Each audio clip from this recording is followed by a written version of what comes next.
Hello everyone, welcome to study wise banking. Guys, स्वागत है आप सभी का अरिथमेटिक रिवीजन के सीरीज में। गाइस, इस सीरीज में हम डेली 10 to 15 क्वेश्चंस करते हैं जो कि यहाँ पे मिक्स टाइप के होते हैं। मतलब यहाँ पे एवरीडे आपको एवरी टॉपिक पे एक ना एक क्वेश्चन तो जरूर मिलेगा। तो अगर आपको थोड़ा बहुत भी नॉलेज होगा अरिथमेटिक के टॉपिक के ऊपर तो इस सीरीज में आपको काफ़ी अच्छी क्वालिटी की रिविजन होने वाली है गाइस। और मैं चैलेंज करता हूँ कि इतने बेस्ट क्वालिटी के क्वेश्चन आपको किसी भी पेड कोर्स में भी नहीं मिलेंगे। एंड इतना अच्छा एक्सप्लेनेशन इतने डिटेल वे में, इतने फास्टेस्ट वे में आपको 10-12 हज़ार देने के बाद भी नहीं मिलेगा, इसकी भी गारंटी मैं देता हूँ guys.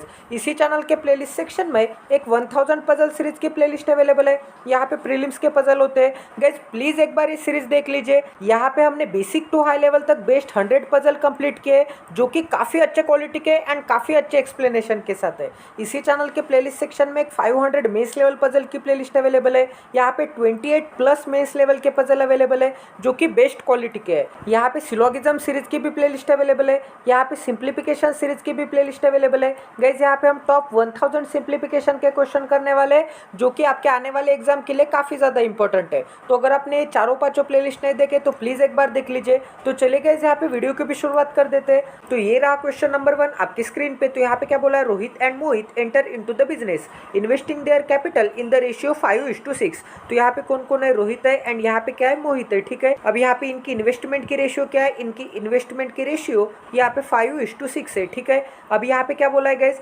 After 8 month Rohit invested 200 more and यहाँ पे Mohit invested 1200 more. At the end of the year Rohit get 40% profit out of the total profit earn. Find the initial investment made by Mohit. ठीक है, तो यहाँ पे मोहित ने इनिशियल इन्वेस्टमेंट कितनी की थी ये पूछा है। ठीक है, मतलब यहाँ पे 6 यूनिट के बारे में पूछा है। तो सबसे पहले आपको पता होना चाहिए कि यहाँ पे इन्वेस्टमेंट इनटू टाइम पीरियड क्या होता है, investment into time period is equal to profit होता है। ठीक है, तो गाइस यहाँ पे टोटल टाइम पीरियड कितना है, after and of the year, मतलब यहाँ पे 12 मंथ के लिए टोटल यहाँ पे इन्वेस्टमेंट की होगी। ठीक है, टाइम पीरियड यहाँ पे 12 मंथ रहा होगा। तो यहाँ पे जो 5:6 की इन्वेस्टमेंट की होगी ये फर्स्ट मंथ से यहाँ पे 12 मंथ तक चली होगी। इसका ही मतलब अगर यहाँ पे 5 रुपीज़ यहाँ पे इन्वेस्टमेंट किए होंगे रोहित ने, या फिर 5 करोड़ इन्वेस्टमेंट किए होंगे रोहित ने एंड यहाँ पे 6 करोड़ इन्वेस्टमेंट किए होंगे यहाँ पे मोहित ने, तो ये 12 साल के लिए यहाँ पे बैंक के अकाउंट में जमा कर दिए होंगे। हम यहाँ पे एग्जाम्पल लेंगे कि बैंक के अकाउंट में, मतलब यहाँ पे 5 करोड़ यहाँ पे 12 महीने के लिए यहाँ पे इन्वेस्ट कर दिए। अब आगे क्या बोला है, आफ्टर 8 मंथ, मतलब यहाँ पे 8 मंथ तो कंप्लीट हो चुके हैं। अब यहाँ पे कितने मंथ बचे, अगर यहाँ पे 8 मंथ कंप्लीट हो चुके हैं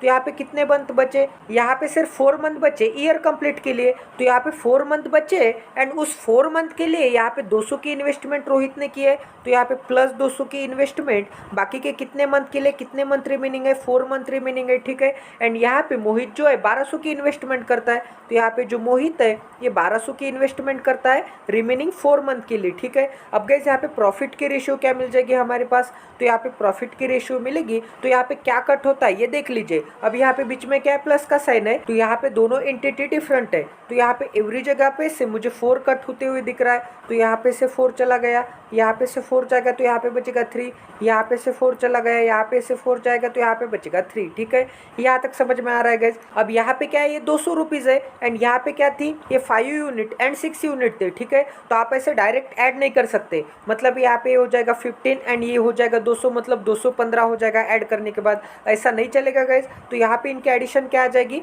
यहाँ पे 200 रुपीज़ प्लस यहाँ पे क्या हो जाएगा 5 × 3, मतलब यहाँ पे 15 यूनिट हो जाएगा। ठीक है, इस टू क्या है, यहाँ पे 6 × 3 क्या हो जाएगा, 6 × 3 यहाँ पे 18 यूनिट हो जाएगा। ठीक है, तो यहाँ पे 18 यूनिट प्लस यहाँ पे क्या है 1200 है। ठीक है, तो यहाँ पे 1200 रुपीज़ हो जाएंगे। अब गाइस आगे क्या बोला था आपको, Rohit get 40% of the total profit. ठीक है, मतलब रोहित को टोटल प्रॉफिट में से, मतलब दोनों का प्रॉफिट मिला के जो भी प्रॉफिट होगा ना टोटल प्रॉफिट, उसमें से 40% यहाँ पे रोहित को मिला होगा। अगर रोहित को 40% मिला होगा, इसका मतलब यहाँ पे मोहित को 60% मिला होगा। ठीक है, एंड ये क्या है, ये इनकी प्रॉफिट की रेशियो है। प्रॉफिट की रेशियो कैसे, यहाँ पे इन्वेस्टमेंट की रेशियो को हमने यहाँ पे टाइम पीरियड की रेशियो से मल्टीप्लाई किया था। तो हमारे पास इन्वेस्टमेंट की रेशियो को टाइम पीरियड की रेशियो से अगर मैं मल्टीप्लाई करूंगा तो मुझे क्या मिलेगी, प्रॉफिट की रेशियो मिलेगी। तो ये क्या है, यहाँ पे प्रॉफिट की रेशियो है इन दोनों की। ठीक है, तो यहाँ पे और प्रॉफिट की रेशियो कैसे निकाल सकते हैं, तो यहाँ पे इन दोनों की प्रॉफिट की रेशियो क्या आ जाएगी, यहाँ पे 200 + 15 यूनिट। तो यहाँ पे मैं बना देता हूँ, यहाँ पे रोहित एंड यहाँ पे क्या हो जाएगा मोहित। ठीक है, इनकी प्रॉफिट की रेशियो क्या हो जाएगी, यहाँ पे 200 प्लस यहाँ पे 15 यूनिट, ठीक है, यहाँ तक समझ में आ रहा है। एंड गाइज यहाँ पे क्या है, यहाँ पे 1200 प्लस यहाँ पे क्या था, यहाँ पे 18 यूनिट था, ठीक है। एक बार चेक भी कर लेता हूँ, यहाँ पे क्या था, यहाँ पे 1200 प्लस 18 यूनिट था। ये क्या है, रोहित एंड मोहित की प्रॉफिट की रेशियो है। एंड यहाँ पे आगे क्या बोला था गाइज, यहाँ पे रोहित को 40% प्रॉफिट होता है। रोहित को अगर 40% प्रॉफिट होता होगा आउट ऑफ टोटल प्रॉफिट में से, तो आउट ऑफ टोटल प्रॉफिट कितने का हुआ होगा, 100% का हुआ होगा। उसमें से अगर यहाँ पे रोहित को 40% का हुआ है तो मोहित को यहाँ पे 60% का हुआ होगा। तो परसेंट साइन से परसेंट साइन कट, यहाँ पे 0 से 0 कट, तो यहाँ पे रेशियो क्या मिल जाएगी, यहाँ पे 2:3 की रेशियो मिल जाएगी, ठीक है। तो यहाँ पे मैं डायरेक्ट भी लिख सकता था, बट आपको अंडरस्टैंड हो जाए इसलिए यहाँ पे मैंने आपको समझा दिया है। तो यहाँ पे रेशियो क्या मिल जाएगी, यहाँ पे 2:3 की रेशियो मिल जाएगी, ठीक है। अब गाइस अगर मैं यहाँ पे 3 से डिवाइड कर दूंगा तो यहाँ पे क्या मिलेगा, यहाँ पे 3 6 जा, एंड यहाँ पे क्या मिलेगा, यहाँ पे 3 4 जा, ठीक है। तो यहाँ पे 400 प्लस यहाँ पे 6 यूनिट मिला। अब गाइस ये 400 प्लस 6 यूनिट मैं इस डायरेक्शन में लेके आ जाऊँगा, तो यहाँ पे 2 × 400 प्लस 6 यूनिट हो जाएगा, ठीक है।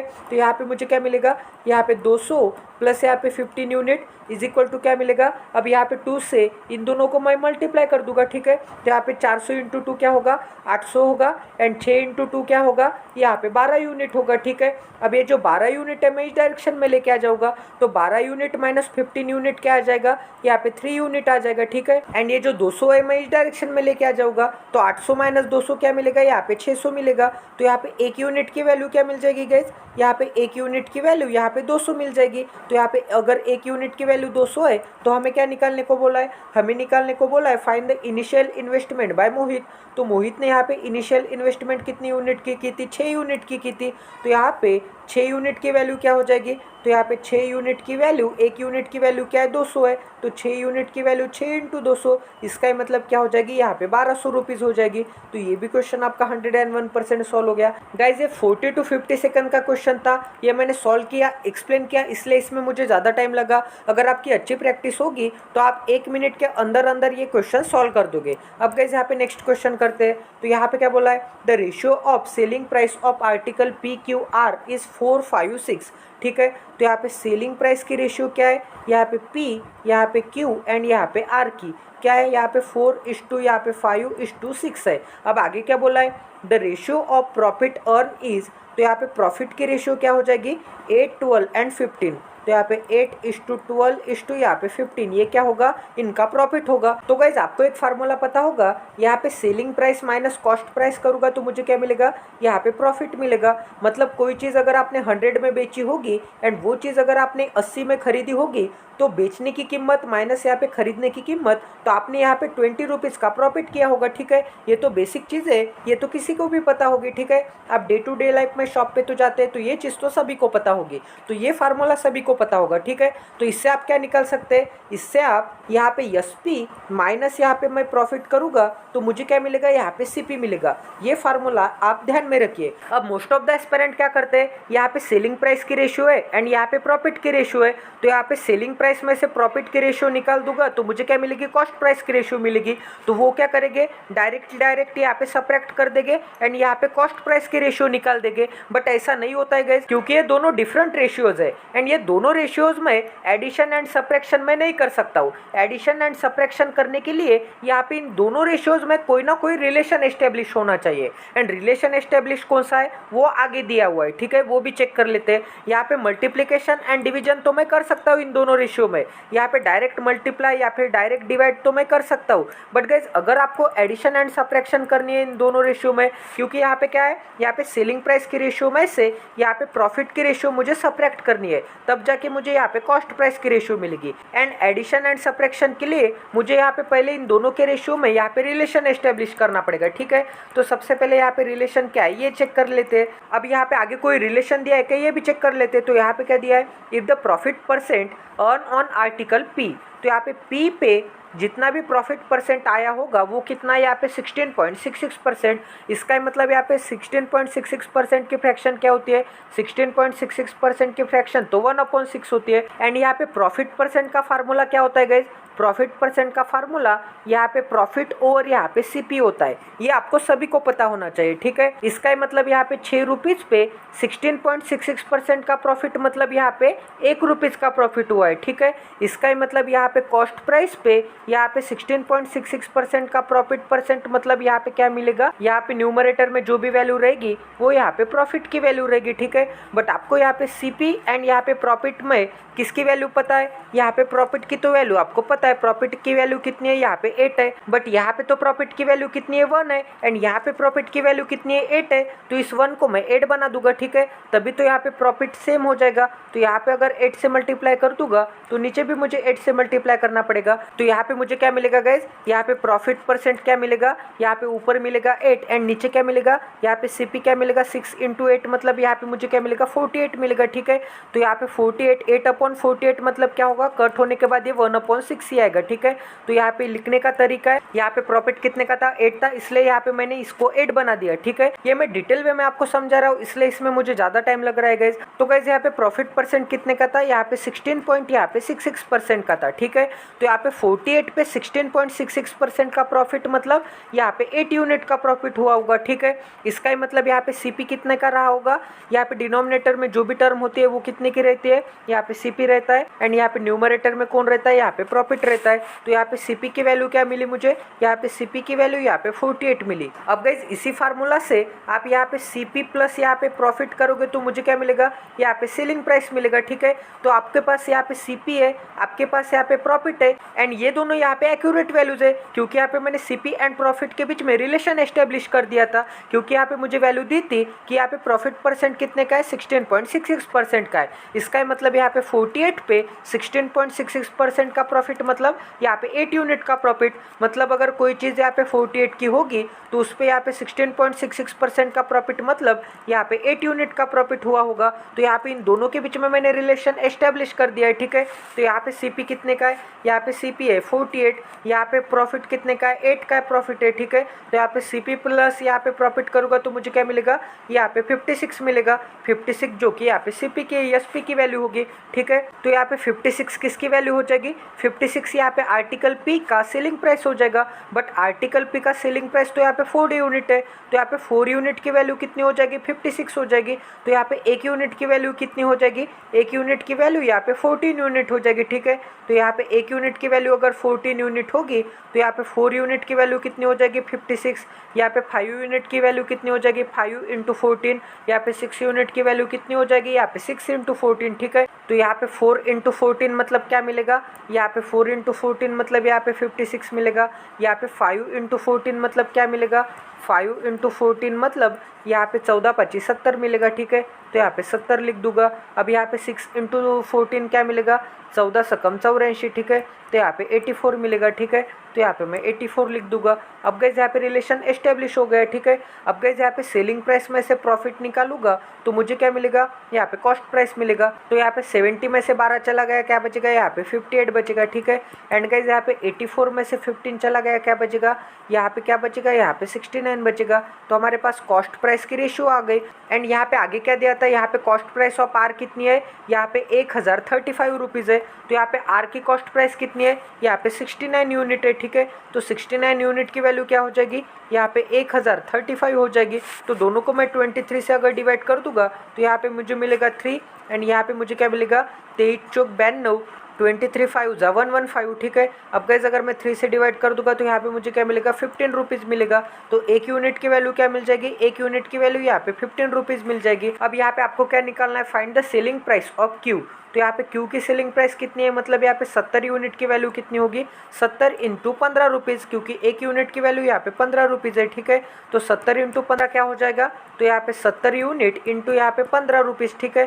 तो यहाँ पे वैल्यू क्या मिल जाएगी, यहाँ पे 15 7 5 10 है, मतलब 105 एंड पीछे 10। तो यहाँ पे वैल्यू क्या मिल जाएगी, यहाँ पे 1050 रुपीज़ वैल्यू मिल जाएगी। ये क्या होगी, selling price of article Q. तो ये भी क्वेश्चन आपका 101% सॉल्व हो गया। अब गाइस यहाँ पे नेक्स्ट क्वेश्चन करते हैं। तो यहाँ पे क्या दिया है, a boat rows 70 kilometre upstream, ठीक है। अपस्ट्रीम मतलब क्या होता है गाइस, अगर ये जो वाटर का फ्लो होगा तो वाटर कोई भी एक डायरेक्शन में फ्लो होता होगा, ठीक है। मतलब जिस साइड में स्लोप होगा उस डायरेक्शन में वाटर फ्लो होता होगा। बट गाइस अगर आपको वाटर के अपोजिट डायरेक्शन में जाना होगा तो वो क्या होगा, अपस्ट्रीम होगा। एंड वाटर के डायरेक्शन में जाना होगा तो वो क्या होगा, यहाँ पे डाउनस्ट्रीम होगा, ठीक है। ये डिफरेंस आपको पता होना चाहिए सबसे पहले। तो अब गाइस अपस्ट्रीम कैसे निकालते हैं, अगर आपकी स्पीड v होगी, ठीक है, अगर आपकी स्पीड v होगी एंड यहाँ पे स्ट्रीम की स्पीड कोई ना कोई होगी, मतलब वाटर की स्पीड कोई ना कोई होगी, तो अगर आप वाटर की डायरेक्शन में जा रहे होगे तो आपकी स्पीड मतलब v एंड वाटर की स्पीड मतलब स्ट्रीम की स्पीड मतलब यस, ठीक है। तो डाउन स्ट्रीम कैसे निकालते हैं, यहाँ पे v plus yes. And guys अगर आप वाटर के अगेन जा रहे होगे तो आपकी स्पीड मतलब v एंड आप अगेन जा रहे हैं, इसका मतलब आपको यहाँ पे वाटर की स्पीड मतलब यहाँ पे स्ट्रीम की स्पीड यहाँ पे सब्ट्रैक्ट करनी होगी। तो v माइनस यस मतलब होता है upstream and v plus yes क्या होता है, यहाँ पे डाउन स्ट्रीम होता है, ठीक है।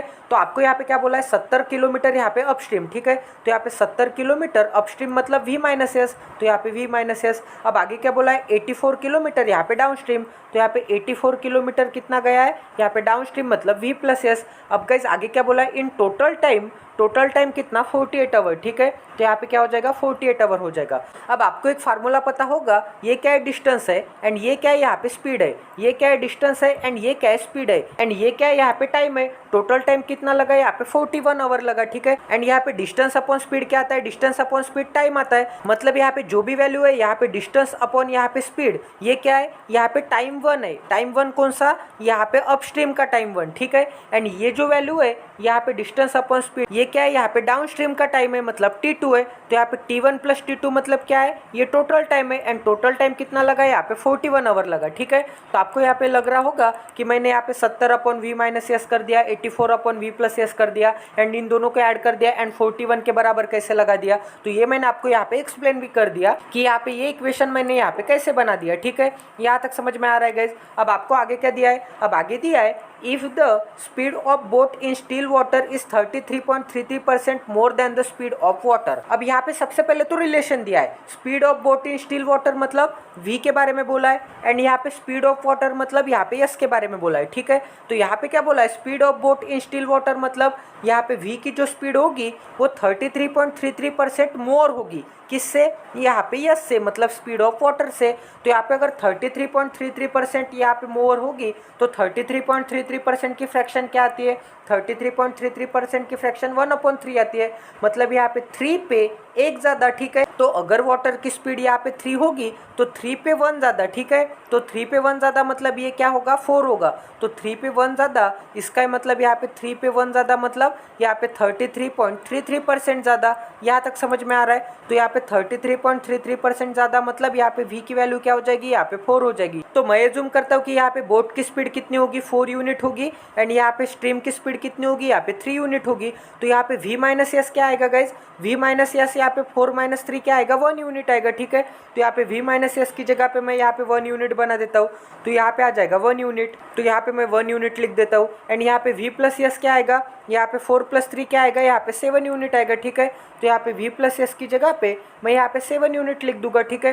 तो यहाँ पे क्या मिलेगा, यहाँ पे 7 यूनिट मिलेगा। अब गाइस यहाँ पे 7 से डिवाइड कर दूंगा तो यहाँ पे 7 1 जा 7, 7 2 जा 14। अब नीचे क्या बचा है, यहाँ पे 1 यूनिट बचा, ठीक है। अब यहाँ पे दोनों जगह पे डिनोमिनेटर सेम है तो इनकी मैं एडिशन कर सकता हूँ। तो ऊपर क्या है, ऊपर है यहाँ पे 70 एंड यहाँ पे क्या है 12 है, ठीक है। तो 70 प्लस 12 क्या आता है, यहाँ पे 82 आता है, ठीक है। एंड नीचे क्या है, यहाँ पे 1 यूनिट है, denominator as it is and numerator के एडिशन इज इक्वल टू क्या है, यहाँ पे 41 है। तो 41 से अगर मैं डिवाइड कर दूंगा तो 41 2 जा 82, तो यहाँ पे 1 यूनिट इस डायरेक्शन में लेके आ जाओगा तो 1 यूनिट की वैल्यू क्या मिल जाएगी, 1 यूनिट की वैल्यू यहाँ पे 2 मिल जाएगी, ठीक है। अगर यहाँ पे 1 यूनिट की वैल्यू 2 है तो यहाँ पे 4 यूनिट की वैल्यू क्या हो जाएगी, यहाँ पे 4 × 2 हो जाएगी, ठीक है।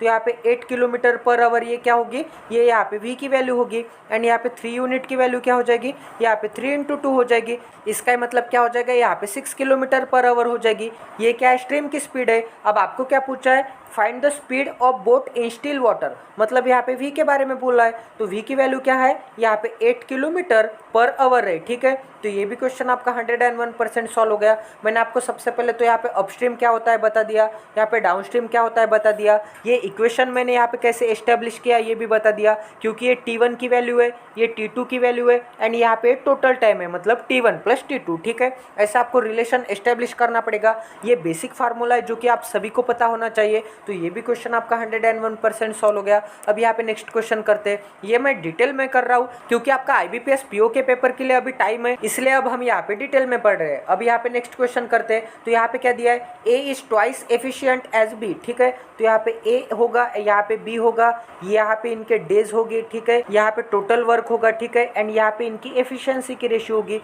तो यहाँ पे क्या बोला है, A is twice efficient as B, मतलब यहाँ पे ए ट्वाइस एफिशिएंट होगा किससे, बी से। मतलब बी की अगर 1 यूनिट एफिशिएंसी होगी तो ए की यहाँ पे 2 यूनिट एफिशिएंसी होगी। ठीक है, यहाँ तक समझ में आ रहा है। अब आगे क्या बोला है, and takes 70 days to complete the work. अब यहाँ पे बोला है A is twice efficient as B and A takes 70 days. ठीक है, ए यहाँ पे 70 डेज लेता होगा। ठीक है, यहाँ तक समझ में आ रहा है। अब गाइस आपके पास यहाँ पे नंबर ऑफ डेज है एंड यहाँ पे एफिशिएंसी है। इससे आप क्या पता लगा सकते हैं, इससे आप टोटल वर्क पता लगा सकते हैं, क्योंकि यहाँ पे टोटल वर्क का एक फार्मूला होता है। टोटल वर्क कैसे निकालते हैं, यहाँ पे एक डे की एफिशिएंसी इंटू यहाँ पे नंबर ऑफ डेज। ठीक है, तो यहाँ पे एक डे की एफिशिएंसी कितनी है, एक डे की एफिशिएंसी यहाँ पे 2 यूनिट है एंड यहाँ पे नंबर ऑफ डेज कितने हैं, यहाँ पे 70 है। तो यहाँ पे टोटल नंबर ऑफ वर्क कितना हो जाएगा, यहाँ पे 140 यूनिट हो जाएगा। ठीक है, तो ये फार्मूला भी आप सभी को पता होना चाहिए। ठीक है, तो यहाँ पे टोटल वर्क कैसे निकाला मैंने, यहाँ पे एफिशिएंसी इनटू यहाँ पे क्या हो जाएगा, यहाँ पे नंबर ऑफ डेज हो जाएंगे। एंड ये जो टोटल वर्क होता है ये ए के लिए भी सेम होता है एंड बी के लिए भी सेम होता है। ठीक है, अब वैसे ही गाइज यहाँ पे टोटल वर्क का फार्मूला मैंने क्या बता दिया था, total work is equal to यहाँ पे एफिशिएंसी इनटू डेज होता है। ठीक है, तो गाइज यहाँ से मैं बी के नंबर ऑफ डेज निकाल सकता हूँ। तो यहाँ पे डेज का फार्मूला क्या हो जाएगा, यहाँ पे टोटल वर्क अपॉन एफिशिएंसी हो जाएगा। ठीक है, तो यहाँ पे टोटल वर्क कितना है, यहाँ पे 140 है एंड यहाँ पे एफिशिएंसी कितनी है, बी की 1 यूनिट है। ठीक है, तो यहाँ पे 140 अपॉन 1 मतलब यहाँ पे बी के डेज मिल जाएंगे। तो यहाँ पे 140 अपॉन 1 मतलब बी के डेज क्या मिल जाएंगे, यहाँ पे 140 डेज मिल जाएंगे। ठीक है, तो यहाँ पे बी के डेज कितने मिल गए, यहाँ पे 140 डेज मिल गए। तो इससे मैंने यहाँ पे बी के डेज भी निकाल दिए इस फार्मूला के हिसाब से। एक ही फार्मूला होता है गाइज एवरी टॉपिक पे, जिससे कि आपको सभी क्वेश्चन सॉल्व कर सकते हैं। अब आगे क्या बोला है गाइज यहाँ पे, when they work together they complete 2% work in 40 days, find the value of z। Sorry ये 2% नहीं है, ये z% है। ठीक है, तो वो z% वर्क कंप्लीट करते हैं यहाँ पे 40 डेज में, तो हमें z की वैल्यू निकालनी है। ठीक है, जब वो दोनों साथ में काम करते हैं। तो यहाँ पे ए की एफिशिएंसी क्या है, 2 यूनिट है, यहाँ पे बी की एफिशिएंसी क्या है, यहाँ पे 1 यूनिट है। तो यहाँ पे इन दोनों की एफिशिएंसी क्या मिल जाएगी, मतलब यहाँ पे ए प्लस बी की एफिशिएंसी क्या मिल जाएगी, मतलब अगर वो दोनों काम करेंगे तो इनकी एफिशिएंसी क्या हो जाएगी, यहाँ पे 3 यूनिट एफिशिएंसी हो जाएगी। ठीक है, एंड वो कितने दिन के लिए काम करते हैं गाइस, यहाँ पे 40 दिन के लिए काम करते हैं। तो एक दिन में दोनों की एफिशिएंसी कितनी है, 3 यूनिट है। तो 40 दिन में वो कितना काम कंप्लीट करेंगे, क्योंकि यहाँ पे एफिशिएंसी इंटू यहाँ पे 40 डेज, मतलब एफिशिएंसी इंटू डेज क्या मिलेगा, मुझे यहाँ पे उनका वर्क मिलेगा, मतलब उन्होंने कितना वर्क कंप्लीट किया मिलेगा। ठीक है, तो उन्होंने यहाँ पे कितना वर्क कंप्लीट किया, यहाँ पे 120 यूनिट वर्क कंप्लीट कर दिया। ठीक है, तो टोटल वर्क कितना है गाइस, यहाँ पे 140 यूनिट है, बट उन्होंने यहाँ पे अभी तक यहाँ पे 120 यूनिट वर्क कंप्लीट कर दिया। अब यहाँ पे क्या बोला था कि यहाँ पे 40 दिन काम करने के बाद, 40 दिन काम करने के बाद उन्होंने यहाँ पे z% वर्क कंप्लीट कर दिया। z% वर्क कंप्लीट कर दिया, इसका मतलब यहाँ पे 120 यूनिट वर्क कंप्लीट कर दिया। अब यहाँ पे 120 यूनिट वर्क कंप्लीट कर दिया, टोटल वर्क कितना है यहाँ पे 140 में से, तो 140 में से अगर उन्होंने यहाँ पे 120 यूनिट कंप्लीट कर दिया तो 100 में से कितना किया होगा। ठीक है, इसका मतलब हमें z% की वैल्यू मिल जाएगी। तो यहाँ पे 0 से 0 कट, ऊपर आएगा 6, नीचे क्या आएगा 7 आएगा। तो यहाँ पे 6/7 इंटू 100 की परसेंटेज क्या होती है गाइज, यहाँ पे 85.71% होती है। ठीक है, तो ये भी क्वेश्चन आपका 101% सॉल्व हो गया। तो यहाँ पे z% की वैल्यू क्या मिल जाएगी, यहाँ पे 85.71%। ठीक है, अब गाइज यहाँ पे नेक्स्ट क्वेश्चन करते हैं। तो यहाँ पे क्या दिया है, 600 litre of mixture contains milk and water. तो यहाँ पे मिल्क एंड यहाँ पे वाटर का मिक्सचर है, जो कि कितना है, यहाँ पे 600 यहाँ पे लीटर का है। ठीक है, अब आगे बोला है when 60 litre of milk and 40 litre of water is added to the mixture. अब यहाँ पे बोला है कि यहाँ पे 60 लीटर ऑफ मिल्क एंड यहाँ पे 40 लीटर ऑफ वाटर अगर मैं ऐड कर दूंगा तो यहाँ पे इनकी रेशियो क्या हो जाएगी, the ratio of milk and water become 12:23। तो यहाँ पे ratio of milk and water क्या हो जाएगी, यहाँ पे 12:23 हो जाएगी। तो यहाँ पे मैंने टोटल कितनी क्वांटिटी ऐड कर दी गाइज, यहाँ पे मिल्क मैंने 60 लीटर ऐड कर दिया एंड वाटर मैंने यहाँ पे 40 लीटर ऐड कर दिया। तो टोटल मैंने यहाँ पे 60 + 40 मतलब यहाँ पे 100 लीटर ऐड कर दिया। ठीक है, 100 लीटर ऐड कर दिया एंड पहले कितना था, यहाँ पे 600 लीटर था। तो 600 लीटर + 100 क्या हो जाएगा, यहाँ पे 700 लीटर हो जाएगा, ठीक है। तो यहाँ पे क्या हो जाएगा 700 लीटर। बट यहाँ पे क्या है, मिल्क 12 यूनिट है एंड वाटर कितना है, यहाँ पे 23 यूनिट है। बट यहाँ पे टोटल मिल्क एंड वाटर कितना है, यहाँ पे मिल्क है 12 यूनिट एंड वाटर क्या है, यहाँ पे 23 यूनिट है। तो यहाँ पे टोटल मिक्सचर कितने का हो जाएगा, यहाँ पे 35 यूनिट का हो जाएगा। बट यहाँ पे तो टोटल मिक्सचर 700 यूनिट का है, तो 35 यूनिट की वैल्यू क्या हो जाएगी, यहाँ पे 700 लीटर हो जाएगी। तो यहाँ पे 1 यूनिट की वैल्यू क्या हो जाएगी, 1 यूनिट की वैल्यू यहाँ पे 20 लीटर हो जाएगी, ठीक है। यहाँ तक समझ में आ रहा है। अगर कैसे यहाँ पे 1 यूनिट की वैल्यू यहाँ पे 20 लीटर है, तो यहाँ पे 12 यूनिट की वैल्यू कितनी हो जाएगी, 12 इंटू 20 लीटर एंड 23 यूनिट की वैल्यू क्या हो जाएगी, यहाँ पे 23 इंटू 20 लीटर हो जाएगी। तो यहाँ पे न्यू वैल्यू क्या मिल जाएगी गाइज हमें, यहाँ पे 12 दूनी 24 मतलब यहाँ पे 240 लीटर हो जाएगी एंड यहाँ पे 23 दूनी 6 मतलब यहाँ पे 460 लीटर हो जाएगी, ठीक है। अब गाइज यहाँ पे क्या है, यहाँ पे 240 लीटर है एंड यहाँ पे क्या है 460 लीटर है। अब यहाँ पे क्या किया था हमने, यहाँ पे 60 लीटर ऐड किया था एंड यहाँ पे 40 लीटर ऐड कर दिया था। अब इसमें से अगर मैं 60 लीटर निकाल दूंगा तो मुझे यहाँ की वैल्यू पता चल जाएगी एंड इसमें से अगर मैं यहाँ पे 40 लीटर सब्ट्रैक्ट कर दूंगा तो मुझे यहाँ पे वाटर की इनिशियल वैल्यू मिल जाएगी, ठीक है।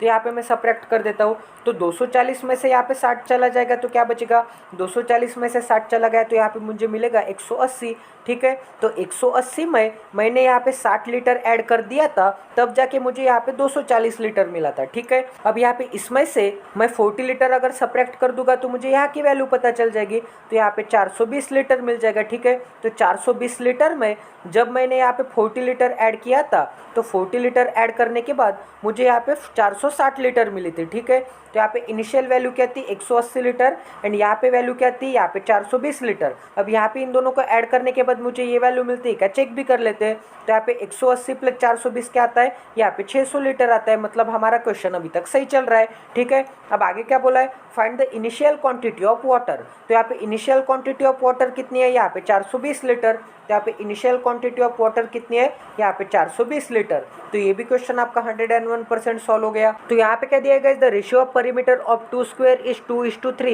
the sum of their areas is this, then what is the perimeter of the smaller square। तो अगर यहाँ पे 2 स्क्वायर हो गए, एक स्मॉलर स्क्वायर होगा एंड एक यहाँ पे बिगर स्क्वायर होगा, तो स्मॉलर स्क्वायर का परिमीटर यहाँ पे अगर P1 लूँगा एंड बिगर स्क्वायर का यहाँ पे परिमीटर अगर यहाँ पे P2 लूँगा, तो यहाँ पे P1 एंड P2 की रेशियो क्या है, यहाँ पे 2:3 है, ठीक है। तो परिमीटर मतलब क्या होता है गाइस, यहाँ पे चारों साइड की सम, ठीक है। एंड स्क्वायर में यहाँ पे चारों साइड यहाँ पे इक्वल होते हैं, मतलब यहाँ पे अगर x होगा तो यहाँ पे भी x, यहाँ पे भी x एंड यहाँ पे भी x। तो यहाँ पे परिमीटर मतलब चारों साइड की सम होती है, ठीक है। तो गाइज यहाँ पे साइड को अगर मैं यहाँ पे 4 से मल्टीप्लाई कर दूंगा तो यहाँ पे मुझे क्या मिलेगा, यहाँ पे परिमीटर मिलेगा। वैसे गाइज यहाँ पे परिमीटर को अगर मैं यहाँ पे 4 से डिवाइड कर दूंगा तो मुझे क्या मिलेगी, यहाँ पे इसकी साइड मिलेगी। वैसे गाइज यहाँ पे इसके परिमीटर को अगर मैं 4 से डिवाइड कर दूंगा, यहाँ पे स्मॉलर स्क्वायर की साइड मिलेगी, ठीक है। तो यहाँ पे 4 से डिवाइड करने के बाद ये जो वैल्यू मिली तो ये क्या है, यहाँ पे side 1 of smaller square and ये क्या है, साइड 2 ऑफ स्मॉलर स्क्वायर। तो एरिया ऑफ स्क्वायर कैसे निकालते हैं, यहाँ पे साइड 1 का स्क्वायर एंड यहाँ पे क्या है, यहाँ पे साइड 2 का स्क्वायर, ठीक है। तो यहाँ पे क्या बोला था, सम ऑफ देयर एरियाज, मतलब यहाँ पे दोनों स्क्वायर की एरियाज की सम क्या होगी, यहाँ पे सम होगी यहाँ पे 13,312 होगी, ठीक है। यहाँ तक समझ में आ रहा है। तो सबसे पहले यहाँ पे साइड 1 का स्क्वायर, मतलब अब मैं यहाँ पे अज्यूम करता हूँ कि यहाँ पे 2/4 यूनिट क्या होगी, ये साइड 1 होगी एंड यहाँ पे 3/4 यूनिट क्या होगी, साइड 2 होगी, ठीक है। तो यहाँ पे 2/4 यूनिट, इसका मतलब यहाँ पे क्या हो जाएगा, यहाँ पे 1/2 यूनिट हो जाएगा। तो यहाँ पे मैं डायरेक्ट 1/2 यूनिट स्क्वायर लिख देता हूँ। तो यहाँ पे मैं 1/2 यूनिट इसका होल स्क्वायर, प्लस के साइन में क्या है, यहाँ पे 3 यूनिट अपॉन यहाँ पे 4 है इसका whole square, is equal to क्या मिलेगा मुझे, इज इक्वल टू यहाँ पे 13,312 मिलेगा, ठीक है। अब गाइस यहाँ पे इसका स्क्वायर करूँगा तो मुझे क्या मिलेगा, यहाँ पे 1/4 यूनिट स्क्वायर, प्लस के साइन में क्या है, यहाँ पे 3 का स्क्वायर क्या आता है 9 अपॉन यहाँ पे 16, यहाँ पे यूनिट स्क्वायर, ठीक है। अब गाइस यहाँ पे 16 है एंड यहाँ पे 4 है, तो यहाँ पे डिनोमिनेटर सेम कर दूंगा क्योंकि एडिशन करनी है। तो यहाँ पे 4 से मल्टीप्लाई एंड यहाँ पे 4 से मल्टीप्लाई किया तो ऊपर भी 4 से मल्टीप्लाई। तो यहाँ पे ऊपर वैल्यू क्या मिल जाएगी गाइस मुझे, यहाँ पे ऊपर वैल्यू मिल जाएगी 4/16 यूनिट स्क्वायर, ठीक है। तो यहाँ पे मिलेगा 4/16 यूनिट स्क्वायर, तो यहाँ पे मिलेगा 4/16 यूनिट स्क्वायर, प्लस के साइन में क्या है, प्लस के साइन में है यहाँ पे 9/16 यूनिट स्क्वायर, ठीक है। तो प्लस के साइन में क्या है, यहाँ पे 9/16 unit square is equal to क्या है, यहाँ पे 312 यूनिट स्क्वायर है। ठीक है, अब गाइस यहाँ पे ऐड करते हैं तो यहाँ पे 4 + 9 क्या आता है, 4 + 9 यहाँ पे 13 यूनिट स्क्वायर अपॉन यहाँ पे 16 इज इक्वल टू क्या मिलेगा, यहाँ पे 13,312 मिलेगा। ठीक है, 13,312 ही था ना, हाँ 13,312 ही था। अब 13 से डिवाइड कर दूंगा तो यहाँ पे 13 × 1 = 13, 13 0 जा। ठीक है, एंड यहाँ पे क्या मिलेगा, 13 2 जा, एंड यहाँ पे 13 4 जा। ठीक है, अब यहाँ पे 1 यूनिट स्क्वायर की वैल्यू क्या मिल जाएगी, 1 यूनिट स्क्वायर की वैल्यू 16 को मैं इस डायरेक्शन में लेके आ जाऊँगा तो यहाँ पे 1024 इंटू क्या मिलेगा, यहाँ पे 16 मिलेगा। अब यहाँ पे दोनों तरफ स्क्वायर रूट लूँगा तो स्क्वायर रूट से ये स्क्वायर कट हो जाएगा। ठीक है, एंड यहाँ पे क्या आ जाएगा, यहाँ पे स्क्वायर रूट आ जाएगा। ठीक है, तो ये स्क्वायर रूट से स्क्वायर कट हो जाएगा तो यहाँ पे 1 यूनिट की वैल्यू क्या मिल जाएगी, 1 यूनिट की वैल्यू। अब यहाँ पे इसका स्क्वायर रूट क्या आएगा, 32 आएगा, एंड यहाँ पे इसका स्क्वायर रूट क्या आएगा, इसका स्क्वायर रूट यहाँ पे 4 आएगा। ठीक है, तो यहाँ पे 4 त्रिक 12 एंड 4 दूने 8, मतलब यहाँ पे 128। तो यहाँ पे 1 यूनिट की वैल्यू क्या आ जाएगी गाइज, तो यहाँ पे 1 यूनिट की वैल्यू यहाँ पे 128 आ जाएगी। तो हमको क्या पूछा था गाइज, हमको यहाँ पे पूछा था find the परिमीटर of smaller square. तो यहाँ पे स्मॉलर स्क्वायर का परिमीटर कितना दिया था, स्मॉलर स्क्वायर का परिमीटर मतलब यहाँ पे 2 यूनिट दिया था। ठीक है, तो यहाँ पे 2 यूनिट की वैल्यू कितनी हो जाएगी, 1 यूनिट की वैल्यू अगर यहाँ पे 128 है तो यहाँ पे 2 यूनिट की वैल्यू क्या हो जाएगी, यहाँ पे 2 × 128। ठीक है, तो यहाँ पे वैल्यू क्या मिल जाएगी, यहाँ पे 12 दूने 24, पीछे 1 0, 8 दूने 16, मतलब यहाँ पे 6 5 एंड यहाँ पे 2, मतलब यहाँ पे 256, ये क्या हो जाएगी, 256 यहाँ पे परिमीटर हो जाएगा जो कि यहाँ पे स्मॉलर स्क्वायर का होगा। ठीक है, यहाँ तक समझ में आ रहा है गाइज। तो ये भी क्वेश्चन आपका 101% सॉल्व हो गया। तो चलिए गाइज आज का सेशन एंड करते हैं। आई होप कि आज आपको क्वालिटी की लर्निंग मिली होगी। आज का सेशन हमने काफी डिटेल वे में पढ़ा, इसलिए इसमें मुझे ज्यादा टाइम लगा गाइज, क्योंकि जिस भी कैंडिडेट को आता है वो तो सोल्यूशन देखता भी नहीं गाइज, वो सिर्फ यहाँ पे क्वेश्चन के लिए आता है। तो वो कैंडिडेट सिर्फ यहाँ पे आंसर मैच करते हैं,